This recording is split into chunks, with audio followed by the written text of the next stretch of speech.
नमस्कार मित्रांनो. मृत्यूपत्र. आज आपण मृत्यूपत्राविषयी बोलणार आहोत. विशेषतः नवीन वकिलांना मृत्यूपत्राबद्दल पुरेशी माहिती व्हावी, आवश्यक ती माहिती व्हावी आणि ज्येष्ठ नागरिकांना त्याचे महत्व कळावे, हा यामागचा उद्देश आहे. मित्रांनो, तुमच्या कष्टाच्या आयुष्याचे शांततापूर्ण नियोजन करणं खूप गरजेचं असतं. आपल्या मृत्यूनंतर आपण कष्टाने कमवलेले आपली स्वतःची स्वकष्टार्जित मिळकतीबद्दल वाद होऊ नये असं कोणाला वाटत नसेल. म्हणूनच मृत्यूपत्राची गरज असते. आपण अनभिज्ञ असतो असं नाही, पण राहून जातं. या वर्षी करू, पुढच्या वर्षी करू, इतक्या लवकर काय आपण जाणार आहोत का? पण मित्रांनो, तसं नसतं. मृत्यूपत्राला आज हीच महत्वाची वेळ असते. ते आजच करून ठेवलं पाहिजे. उद्याची शाश्वती कुणालाही नसते. मित्रांनो, आपण आयुष्यभर कष्ट करून स्वतःची घराची, शेतीची, संपत्तीची उभारणी करतो. पण आपल्या पश्चात आपल्या कष्टाच्या या संपत्तीचे काय होईल? आपल्या प्रियजनांमध्ये त्यावरून वाद निर्माण होणार नाहीत ना? हे प्रश्न अनेकदा आपल्या मनात येतात. पण आपण ते झटकून टाकतो. हे झटकणेच पुढे वादाला निमंत्रण देते. यावरचा एकमेव उपाय म्हणजे मृत्यूपत्र, विल. अनेकदा असा गैरसमज असतो की मृत्यूपत्र म्हणजे मृत्यूला बोलवणे. प्रत्यक्षात मृत्यूपत्र म्हणजे आयुष्याचे नियोजन असतं. तुम्ही जिवंत असताना जशी तुमची इच्छा असेल तशी मालमत्तेची वाटणी करणे हा तुमचा हक्क आहे. तुमच्या पश्चात कायदेशीर गुंतागुंत निर्माण होऊ नये आणि वारसांमध्ये सलोखा राहावा, यासाठी मृत्यूपत्र हा एक सुरक्षित मार्ग आहे. कोणासाठी आणि ते का, कसे करावे, याबद्दल आपण चर्चा करणे महत्वाचे आहे. तुम्ही सज्ञान असाल, 18 वर्षापेक्षा जास्त वय तुमचं असेल, मानसिकदृष्ट्या तुम्ही सक्षम असाल, आरोग्यदृष्ट्या देखील तुम्ही सक्षम असाल, तर तुमच्या भाषेत मृत्यूपत्र करता येते. विशेषतः मृत्यूपत्राची भाषा क्लिष्ट नसावी. त्यातून दोन अर्थ निर्माण होणार नाहीत. ते स्पष्ट असेल.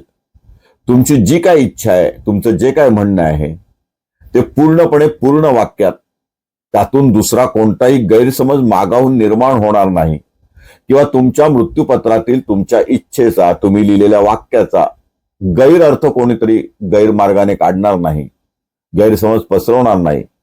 या दृष्टीने मृत्यूपत्र तुमच्या बोली भाषेत तुम्हाला समजेल असं आणि तुम्हाला ज्याच्यासाठी ते लिहून ठेवायचंय त्यांना समजेल असं स्पष्ट शब्दात लिहिणं गरजेचं असतं. कायद्याप्रमाणे निदान 2 साक्षीदार या मृत्यूपत्राला आवश्यक असतात. साक्षीदार असे असावेत की तुमच्या विश्वासातले, ओळखीचे आहेत, तरुण आहेत. तुमच्या पश्चातही ते जिवंत राहण्याची जास्त शक्यता आहे आणि तुम्हाला तुमच्या वैयक्तिक संपत्तीमध्ये किंवा मृत्यूपत्राच्या कथनामध्ये त्यांना कोणताही वैयक्तिक स्वार्थ. सध्या कागदावर लिहिलेलं मृत्यूपत्र सुद्धा कायदेशीर असतं. अगदी वहीच्या पानावर लिहिलं असाल तरी तेच कायदेशीर असतं. पण मागाहून तांत्रिक अडचण येऊ नये, कोणी शंका घेऊ नये म्हणून ते जर रजिस्टर केलं तर अधिक चांगलं असतं. तुमच्या स्थानिक दुय्यम निबंधक कार्यालयात म्हणजे सब रजिस्ट्रारच्या कार्यालयात त्याची नोंदणी करणे हे सर्वात उत्तम असते. अत्यंत कमी खर्चात ते होतं. नोंदणीकृत मृत्यूपत्राला कायदेशीर बळकटी येते. त्याला कोर्टात आव्हान देणे कठीण असते आणि जरी कोणी आव्हान दिलं तरी तुमच्या मृत्यूच्या पश्चात लाभार्थ्याला ते सिद्ध करणं त्या मनाने सोपं जातं. लक्षात ठेवा, ज्या मालमत्तेचे तुम्ही मालक आहात तिचेच मृत्यूपत्र तुम्ही करू शकता. तुम्ही फक्त ताबेदार असाल तर मालकी हक्क नसताना मृत्यूपत्र करता येत नाही. नवीन मृत्यूपत्र करताना आयुष्यात कधीही तुम्ही किती वेळा मृत्यूपत्र बदलू शकता. नेहमी लक्षात ठेवा की शेवटी केलेले मृत्यूपत्र हे सर्वसाधारणपणे ग्राह्य धरले जाते, कायदेशीर मानले जाते. त्यामुळे जुने मृत्यूपत्र रद्द केल्याचा उल्लेख नवीन मृत्यूपत्रात असणे गरजेचे आहे, कायद्याने आवश्यक आहे. स्थावर मालमत्ता आणि जंगम मालमत्ता, तुमची शेती, घर, बँकेतील पैसे या सर्व गोष्टींचा उल्लेख एकाच मृत्यूपत्रात करता येतो. मुंबई, कलकत्ता, चेन्नई यासारख्या ज्या मेट्रो सिटी आहेत, मोठ्या सिटी आहेत, ज्या पूर्वीच जाहीर झालेले आहेत तिथलं मृत्यूपत्र असेल तरच प्रोबेट कोर्टातून सिद्ध करणं, म्हणजे मृत्यूपत्र सिद्ध करून त्याची शाबिती करून घेणं, त्याच्यासाठी जाहीर नामा प्रसिद्ध करून घेणं, प्रोबेट तयार करून घेणं हे आवश्यक असतं.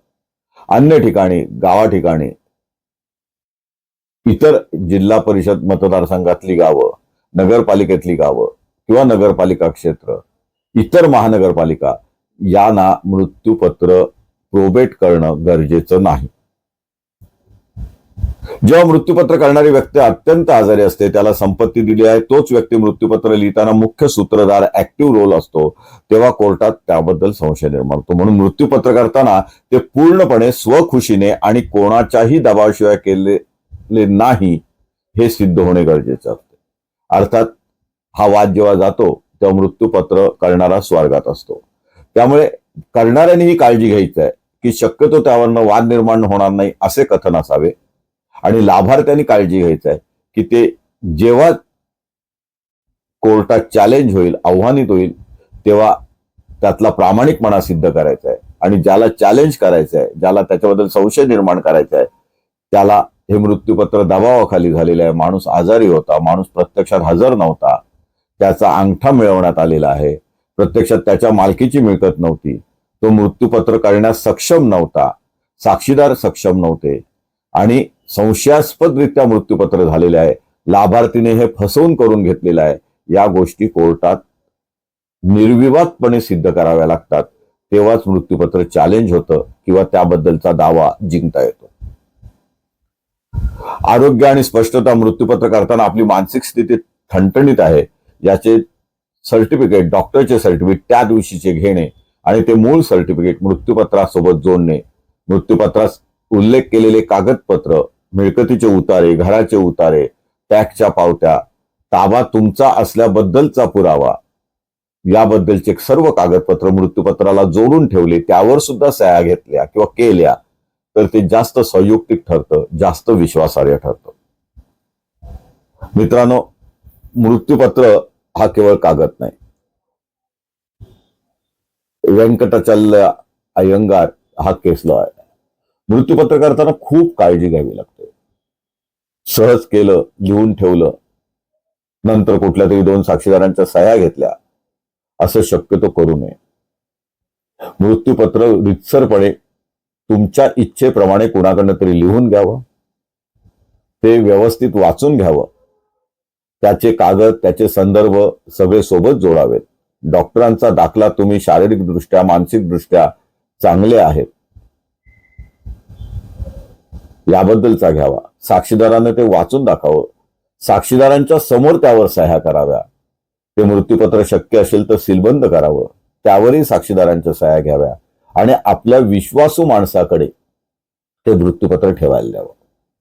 मृत्यूपत्र आपल्याच नातेवाईकांना, वारसांनाच केलं पाहिजे असं नाही. तुमची जर स्वकष्टार्जित मिळकत असेल, तुमचा वारसांवर, मुलांवर, मुलींवर, सुनेवर, पत्नीवर विश्वास नसेल तर तुम्ही त्रयस्थ माणसाच्या नावे सुद्धा मृत्यूपत्र करू शकता. जर तुम्ही स्वकष्टार्जित मिळकतीचं मृत्यूपत्र करताय तर तुम्हाला तुमच्या हयातीमध्ये तुमच्या मिळकतीची विल्हेवाट करण्याचा पूर्ण अधिकार आहे. बरेच जण काय करतात, आता कायद्याच्या कटकटी नको, नंतर मृत्यूपत्र करणारा माणूस जिवंत नसताना भांडणं नको, म्हणून लाभार्थी शक्यतो बक्षीसपत्र रजिस्टर करून घेतात, त्याला स्टॅम्प जास्त लागतो. काही जण वाटप पत्र रजिस्टर करून ठेवतात, काही जण हक्कसोड पत्र रजिस्टर करून ठेवतात, त्यालाही स्टॅम्प लागतो. रक्ताच्या नातेवाईकात बक्षीसपत्र असेल, हक्कसोड पत्र असेल, वाटप पत्र असेल तर स्टॅम्पला काही नियमाप्रमाणे सवलती मिळतात, त्या वेळोवेळी बदलत असतात. काही जण डायरेक्ट खरेदी खतं सुद्धा करून ठेवतात, म्हणजे तुमच्या हयातीच मध्ये तुमची मिळकत तुम्ही लाभार्थीला विकलेली आहे आणि त्याचा मोबदला तुम्ही घेतलेला आहे, तुमच्या खात्यात ते पैसे जमा झालेले आहेत असे पुरावे ठेवले जातात. या सगळ्या कायद्यातल्या पळवाट आहेत. पण खरंच तुम्हाला बक्षीस पत्राने मिळकत द्यायची नसेल, हक्क सोडायचा नसेल, तुमच्या मृत्यूपर्यंत तुमच्या मिळकतीचा पूर्ण उपभोग तुम्हाला घ्यायचा असेल, तुमच्या मृत्यूपत्रापर्यंत किंवा मृत्यूपर्यंत तुमचे डोळे मिटेपर्यंत त्या मिळकत तुमच्या नावावर राहावी, ताबे कब्जात राहावी अशी जर तुमची इच्छा असेल, आणि तुमच्या मृत्यूच्या पश्चात जेव्हा त्या मृत्यूपत्राचा होईल, ते मृत्यूपत्र उघडलं जाईल, ते सरकार दरबारी महसूल खात्याकडे दिलं जाईल आणि त्याप्रमाणे नावं फिरवण्यासाठी वर्दी नोटीस दिली जाईल, त्यावेळी ते तुमच्या लाभार्थीच्या नावावर होईल. अनेक वेळा आता मिळकतीला किमती वाढल्यात, आई वडिलांची सेवा मुलं करत नाहीत, एखादा पुतण्या किंवा भाचा सेवा करतो, अगदी कामवाला किंवा नोकरदार सेवा करतो, कुळ सेवा करतो, त्याच्या नावानेही रजिस्टर मृत्यूपत्र केली जातात, ती कोर्टात सिद्ध होतात आणि मिळकती देखील अशा लाभार्थीच्या नावावर जाते.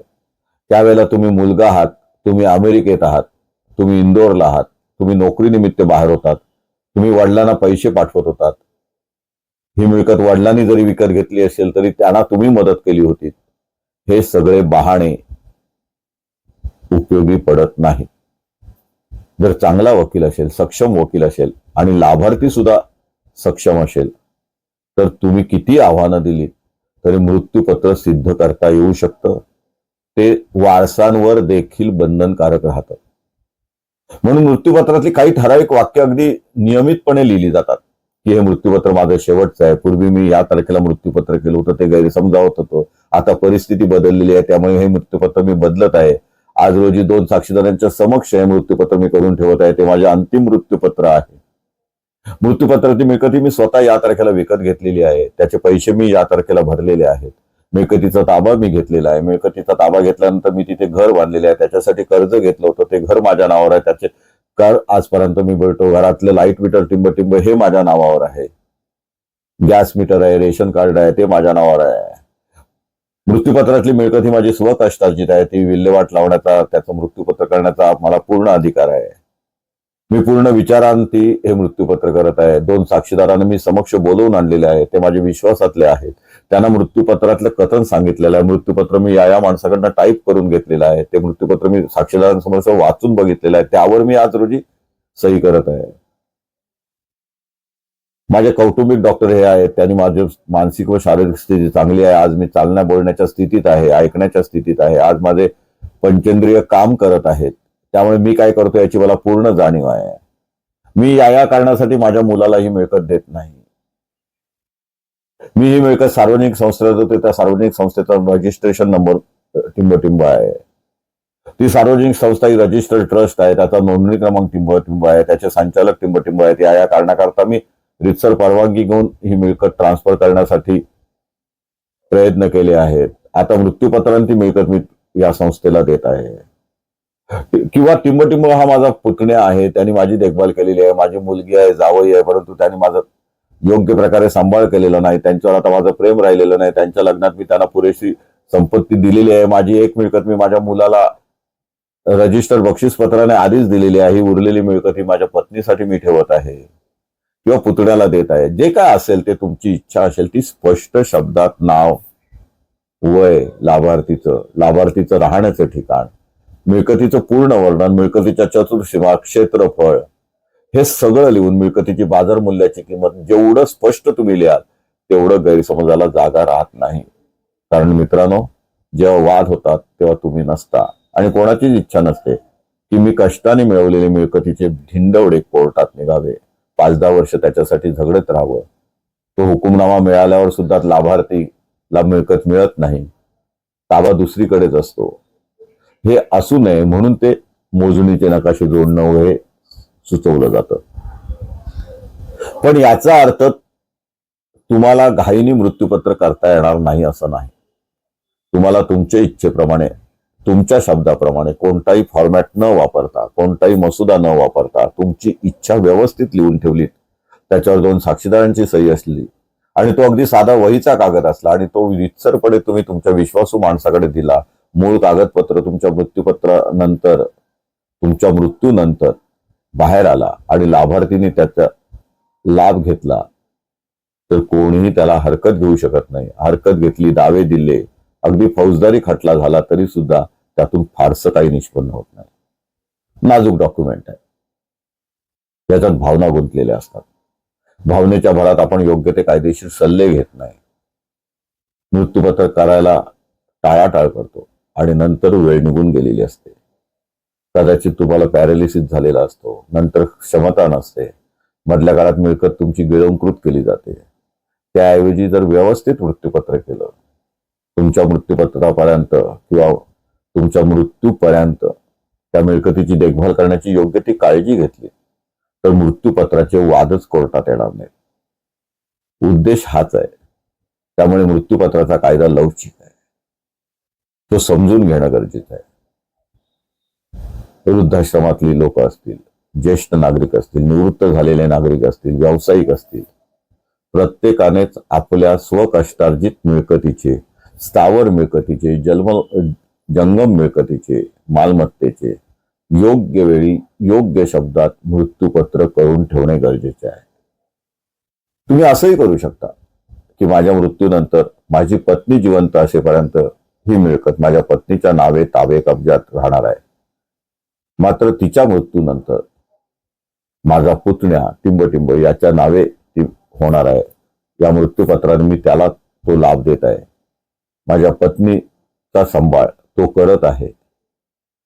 या मिळकतीच्या उत्पन्नातून त्यांनी यापुढे देखील करायचा. असे कंडिशनल मृत्यूपत्र सुद्धा तुम्ही करू शकता. अर्थात त्यासाठी योग्य तो कायदेशीर सल्ला घ्या. मृत्यूपत्र हे खूप महत्वाचं आहे. प्रत्येकानेच ते गंभीरतेने घेणं गरजेचं आहे. मित्रांनो, आज आपण इथेच थांबूया. जय हिंद, जय महाराष्ट्र.